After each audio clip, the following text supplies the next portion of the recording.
Hello there folks, and welcome back to my YouTube channel. Welcome back to another video. This time I made a short text which I'm gonna read regarding trust and the idea of faith. And well, it's a very simple one because many people feel like they don't trust anything they have, but at the same time, if they trust things specific to them, they feel they're kind of narcissistic. But that's actually what narcissists want. They don't want you to trust what you have, to trust your talents and the such. They just want you to focus on everything else. Because when you focus on the outside, well, that's how they can easily rule you, right? So many people say I do not trust my voice. Well, I also don't necessarily need to trust my voice because it's what it is. If I'd become famous, well, obviously people would easily discern in between my voice and the others, right? My tonality is different than the others, well, more or less. It's one of the things that makes distinguishing our physicalities easier. So your voice is somewhat unique. Why on earth would you not trust it, right? If your voice was the same as with everyone else, uh, well, what would be the point of your voice, right? If I were to trust what I say, it would mean that I'd have to be fascinated by that, right? Because you can't trust something without being fascinated or attached to it. And, well, usually when you get attached to it, well, there is a fascination, right? Some people have fascination for tormenting themselves, some people have fascination for other things, right? If I were fascinated by what I'd say, wouldn't that make me a false guru? At the same time, wouldn't that make me a narcissistic being? Because only they are, super attached to whatever they say, and it is as if they're speaking the words of God, right?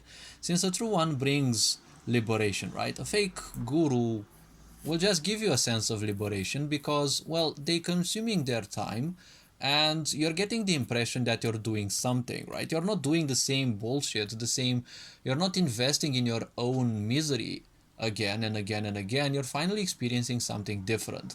And when you're doing it, well, that means that, well, it will give you an impression that you're doing something different, right? And this makes a lot of people think that they're becoming enlightened, especially if they are primitive minded, right? A true guru has a single purpose. Their purpose is to bring you liberation from illusions, right? So therefore, the idea of being fascinated by things and therefore being well attached to those and well trusting ultimately what you say, right? Because moving away from who and what you think you are, not pulling you into more of what someone thinks you are, is basically the path to liberation. Most of us think that we're bad, we suck, blah blah blah, but obviously those are nothing else but other people's opinions to which we become attached because if our parents tell us so, well, we get fascinated in a way by it because, well, it's our parents, right? It's like some gods to us. After all, you see, I don't trust what I speak because I don't know if it will necessarily help others. I just share some wisdom. Obviously, it is my own experience and it may serve me well. But even your own experience, right? Your own challenges, your challenges gives you wisdom, right? Well, it gives you information. You sort information into what's good and what's not good. What's good becomes knowledge, and knowledge that is used over time becomes obviously wisdom, right? But even your best experiences and your best wisdom can actually fail you at times, right? Because life's purpose, well, it's not a purpose, but life is unpredictable. It is how it was designed. It's not a purpose of life to be unpredictable, but it was designed and, well, it exists. And things constantly happen, and when you think something unfortunate happens to you, or you happen to be at the unfortunate time and place, right? But nothing is specifically against you. Only religious minds think that everything is against you because you're not following the God that they want. But never forget, narcissism raised religion because religion is all about worshipping someone, one specific being. And that one specific being is basically the only thing that a narcissistic mind can accept, right? A shape or a form, let's say, of perfection, right? Because the only thing that narcissists can accept in their own primitive aspect of perfection is something which they deem as even more perfect than them. So why be mad that someone's tips fail you, right? If even your best experience and wisdom fail you, right? My experience is obviously my own. Whatever I have experienced in this life, and obviously I've experienced things beyond the physical, and let's call it paranormal activity and the such. Those are my own experiences. I don't want necessarily to speak with others too much about this, because if I do, well, the point is, I might actually end up making people more ignorant, or simply have them waste even more time imagining what I've been saying. So, well, my experience is my own, and I only share it with others, but it's just a story, so they.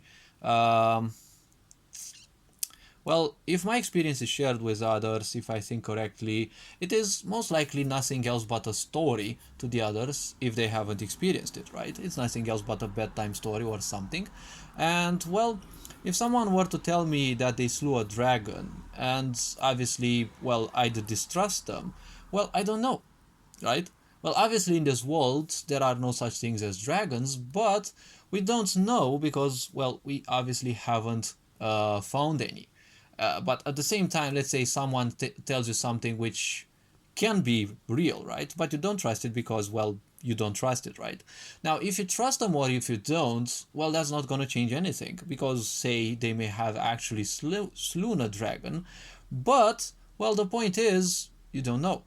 Their experience is their own. That's why I'm saying. So maybe they slew a dragon in the video games, in reality, or probably, I don't know, in a dream. Even so, that is their own truth, therefore, it is their own experience. Now, a personal truth is only the result of experience, not imagination. If you imagine things and call them real, well, that's your problem. And, well, you shouldn't make it other people's problems, though. So, not trusting something within you, well, you don't need to trust anything, right? You simply exist. Trusting something, well, by default, it means that you're getting attached to that, right? Because you can't trust something without getting attached to it, right? That's how slavery towards the mind works. And if you transcend the mind, you don't simply need to trust something.